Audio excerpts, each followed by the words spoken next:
I'm seeing something no one else can see except for me. It's smiling at me.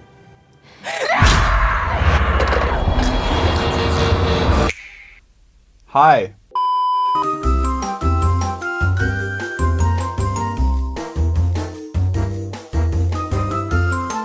Folks, I had a whole video planned out to kick off the new year by going over movies that I had enjoyed, because I felt like, for a large extent, I had been using the channel to talk negatively, and I don't want to introduce negative vibes into the universe, so I thought it'd be a good excuse to go over stuff that I enjoyed, and, you know. But then I watched Smile. I found 20 cases involving 19 victims with a direct line linking them all together. I'm just really scared that something bad is going to happen.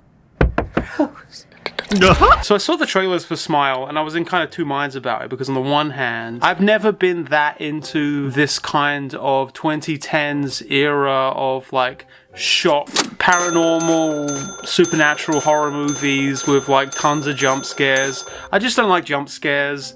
Jump scares scare me, they freak me out, I don't like them. And that's the reason that in general I prefer these like more slow, atmospheric, psychological horror type movies. I loved The Witch, I loved It Follows, and those movies had jump scares, but it felt more like it was a sort of sinister presence that was scaring you through the movie. And I got this feeling that Smile would be kind of more in that vein, more of like a constant jump scare type thing.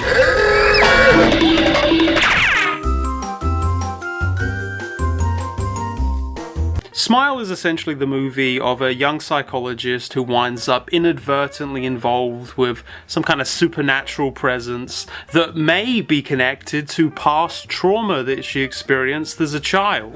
Maybe we don't know. Maybe it's a metaphor. Maybe it's an analogy. You got to watch the movie to find out. We just don't know. The specific presence is a kind of smile demon that is embodied through various people that are around her over the course of the film. Slowly she starts to have these kind of hallucinatory visions. She kills her cat. She starts just freaking everyone out about all of her stuff. And you might be shocked to hear that the conclusion actually involves facing that trauma. The use of paranormal elements as an analogy for some kind of trauma or social issue is basically like all horror movies. Like, obviously I'm not going to be critical of that on the face of it. Really all I care about is what that metaphor is kind of used to explore. For me, it's always like this. So often in these kinds of movies, you'll have a kind of set of rules that the protagonist starts to slowly uncover. In It Follows, like there's the whole thing where, you know, if you sleep with someone, it passes on the thing, and then it kind of becomes about the characters kind of wrestling with that, like the guilt associated with passing it on. And look, I don't want to get into the discourse of It Follows being a kind of weird STD analogy. It's maybe an example of the use of an analogy that maybe gets a little bit messy when you try to make it more explicit. Now, in the case of Smile, it's so explicit that pretty much most of the movie is them saying, this is a trauma response. Actually, what you're having is a trauma response. Actually, this is a disorder as a result of trauma. Could actually be more about your mother's suicide. It's actually extremely explicit, and that kind of gets you, you know, up in your chair thinking, okay, what are you going to say? What you got to say to me about trauma, about mental illness? What you got for me, Smile? What are you wanting to say to me with this art that you've produced? Smile team. So to set the scene a little bit for the conclusion of the story, this woman has been running away from this thing for weeks now. Everyone around her has completely written her off as crazy and delusional. She finds out this mechanical thing. We sort of learn part of the mechanic in how if you die or kill yourself in front of someone and the monster is then passed on to them. And it's like, oh, that's just like the trauma that she had from when her mum died. It's a similar kind of... And at a certain point, the protagonist decides to go to the source of it all, the source of the trauma, the old rickety house that her mother killed herself in, that her sister has been trying to pawn off for a while, but she just couldn't let go of. She goes in, and as you can imagine, she finds the monster there. And it looks like a kind of a front man for a heavy metal band. You can't escape your own mind. She throws a nearby lantern, sets the thing on fire, and then runs out of the house, and the house is sort of burning down. And, you know, it's sort of a metaphor for, you know, letting go of that baggage, letting go of that trauma, you know, moving on from it. She goes to her ex, and she sort of speaks to him about how she's had these problems of, like, letting go and letting people in. And at this point, you may be thinking, well, that seems like a fairly straightforward, maybe positive message that, you know, she's learned to face and let go of her past traumatic experiences. So then she wakes up. Turns out the whole thing was a dream sequence, and she's actually still outside the house, not wanting to potentially be kind of overcome by this monster as she's seen others suffer and kill herself in front of this ex that, like, obviously if she kills herself in front of him, then that means it's now passed on to him. She runs into the house, and there the monster is once again, except this time she doesn't face it. She just has to accept that she can't escape it. She actually doesn't have a choice. The monster's there. She can't get rid of it no matter what she does. And then in the end, it literally consumes her. Not actually literally. Literally, it's like a reverse Vor kind of situation. So that's the message. If you have trauma, if you have a disorder as a result of that trauma, there's really nothing you can do about it. You can't escape it. It can't really be faced. Sucks to be you, I guess. Have you thought much about if there's any possibility of actually being able to beat it, or is it just this vicious cycle that someone is trapped in no matter what they do? It's a good question. I like to think that you know, this thing it sort of enjoys toying with its victims and being as elusive and slippery as possible. I like to think there probably is a way to beat it, but I don't know. I mean, it's also quite inescapable. I could not figure out an organic way to introduce the sponsored segment of this video. Thank you to HelloFresh for sponsoring this segment of the video. This video segment is sponsored by HelloFresh, which is great because I get a few days off from going to the grocery store and wondering how I somehow spent $100 at Target without buying one complete meal. With HelloFresh, eating well in the new year can be stress-free and delicious. With over 35 weekly recipes, they have the options you're looking for to help you achieve your goals. You can customize meals based on your goals and diet. I got the vegetarian box because I'm a vegetarian, except for fish, which doesn't count as an animal. Please ignore my cooking abilities in the background. J. Kenji Lopez, if you're watching right now, please skip this video. Fast and fresh recipes, HelloFresh's latest line of meals featuring robust flavors and filling portions, are ready in less than 15 minutes. Enjoy taste and quality done quick with recipes like falafel power bowls, seared steak and potatoes with béarnaise sauce, or Southwest pork and bean burritos. And with the big game right around the corner, what better time to have some meals on hand without the stress of lists and trips. You too can enjoy delicious ravioli, and all you need to do is go to HelloFresh.com and use code JackSaint21 for 21 free meals plus free shipping.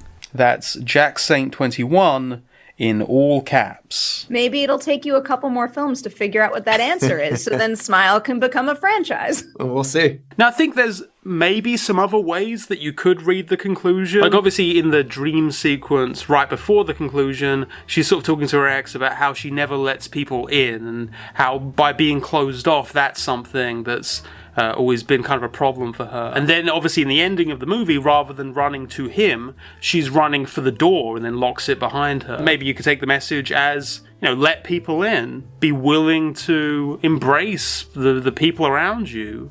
The problem with that is that the only mechanic we've actually seen from the monster is that it will literally take control of people and make them kill themselves in front of others so that it can kind of spread, which actually makes it completely reasonable for her to want to remove herself in a situation where she knows the monster is nearby and very clearly is an immediate threat. It feels like a very weak connection to try to make next to the very clear message that she is basically hopeless. And, you know, there's other messages, like maybe the suggestion that the people around her should have just been more welcoming, which also doesn't really work because one character in the film does reach out and try and help her and is punished for it. So in the end, you get a movie that, you know, it has a message behind it, you know, and it's very explicit about that message. She goes through something that forces her to face all of her demons, and we kind of watch her contend with her experiences. And the message is pretty fucking horrid. Now, what would I have done differently if I was given the same basic premise of some kind of like smile demon? I think if you did want to stick to that trauma disorder angle, you could definitely do that. But I think if you did do that, you would at least need to offer the opportunity for the protagonist to kind of do anything constructive with this problem. I'm not like so idealistic that I'm going to say that like everyone that has any kind of problem is definitely going to be able to easily remedy that problem. But in the context of a movie, even if the protagonist ends up not doing the things that could potentially help them out of this situation, to at least suggest to people that could maybe identify with the story that's being told that there is a potential for growth. I guess I would have a story where this kind of like monster that's sort of following her is something that can be, if not defeated, then at least confronted in some kind of real way, not just like a dream scenario, to make the person sort of suffering from this problem into an active participant in this, not just this kind of helpless passive person, which at the end of the day is obviously how many people feel when they suffer from disorders, when they have these traumatic experiences and feel like it's just this thing that's weighing down on them and there's nothing they can really do about it. To not just have a movie where if you are someone that suffers from any of these kinds of things, you're just going to come away going, yeah, I really identified with that movie, and I guess I am hopeless. I guess if I had to draw a comparison between what I wish Smile had been and some other paranormal 2022 horror movie, I kind of want it to be more like Nope. That's right, this video is actually a secret Nope praise video. It turns out this is a positive video. It's actually a video filled with positivity.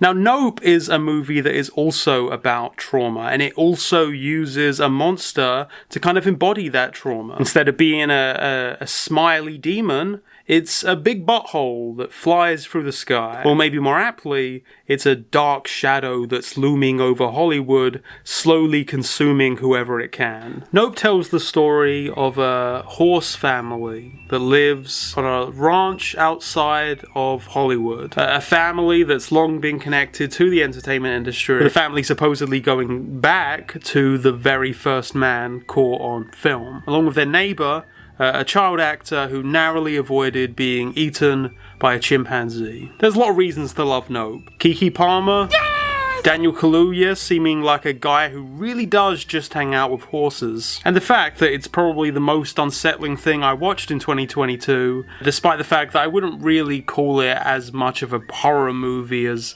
some of the other things that came out. Mainly just because of the last act that really cements this movie as being kind of like the 2020s Jaws. So much like in Smile, the characters are largely considered to be kooks and wacky old wacky, crazy folks. Except in Nope, we actually start to learn a little bit more about this creature, other than just the fact that it's going to kill you and there's nothing you can do about it. You know, over time, the characters start to sort of understand it in a certain kind of way. By reaching out, by finding people who are like-minded and sympathetic, they're actually able to learn more about this thing. And even despite this, the trauma connection is largely left implicit, to the point where I'm sure many of you watching this maybe didn't even realize that there was this kind of meaning going on. But I think the whole trajectory of the Steven Yeun character really feels like Jordan Peele is kind of like revealing his hand a little bit. He had this horrific experience, and he took the wrong lesson from it. He suffered from a sort of bad miracle, which, when you're experiencing it, is what a traumatic situation often feels like. To have your dad killed by a random falling coin, that is also very much a bad miracle. The character is not killed by the chimpanzee, and he believes that the reason for that is because he had a special connection with the chimp, that because he was special in some way, that was actually the thing that saved him. I believe they trust me. If they didn't, I don't think any of us would be here right now.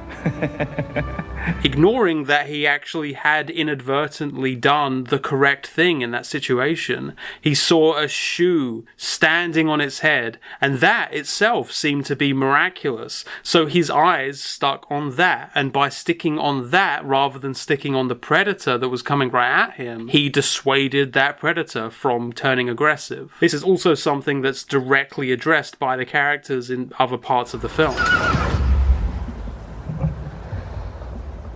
So because Steven Yeun takes from this traumatic experience this wrong lesson, he winds up reliving the same mistakes. Only this time he's not so lucky, because now, rather than drawing attention away from the predator, he's drawing attention directly to it. He decides to try to make a spectacle out of this thing. A movie set in Hollywood about trauma, about attempts to turn that trauma into a spectacle, which also happens to feature references to an SNL parody skit of this real-life tragic event. Can you imagine such a thing? Can you imagine if something like that was done?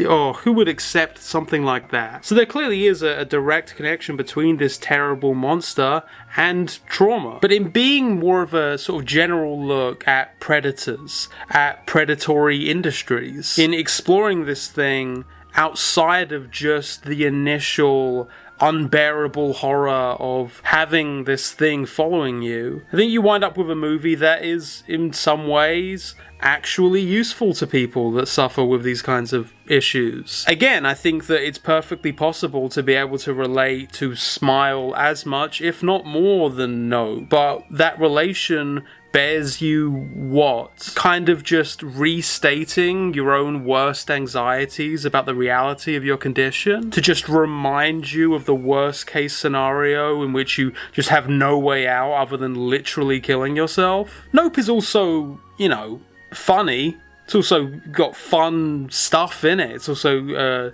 just a better film in many ways, and really it's kind of unfair to try to draw those kinds of direct qualitative comparisons with something like Smile. But I did feel like both films were made out of a genuine desire to explore this kind of story, these kinds of themes.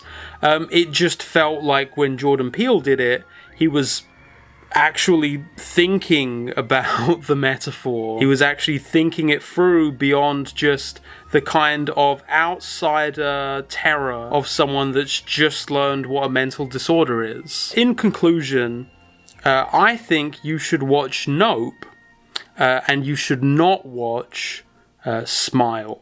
Or you could watch it, actually. Maybe you'll like it more than me. Hey, this month YouTube decided to start paying me half as much for the same ads. I would love to be less reliant on YouTube ad revenue in 2023. And if you like the channel and you want to help out with that, please consider backing us over on the Patreon this month. If you don't want to subscribe to anything, there's also Ko-fi for one-time tips. Thanks for watching. It's 2023, folks, and we've got a lot of videos lined up.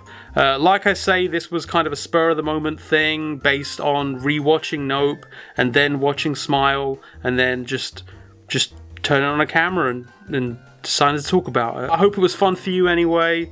More coming up soon. If you like the videos, please consider backing us over on Patreon or sending us some tips over on Ko-fi. I'm dealing with some visa bullshit that if you follow me over on Mastodon, I will be sort of keeping up to date on. You can also check out my Discord, or if you join the Patreon, you can join the special private Discord where we talk about cool things. Thanks once again to the patrons flying by now. You're all the best, and like, that's what I think. That's how I feel. Thanks for watching, folks. I'm gonna go eat a Kit Kat. Also, again, go to HelloFresh.com and use code JackSaint21 for 21 free meals plus free shipping. Sorry, I forgot to say the thing.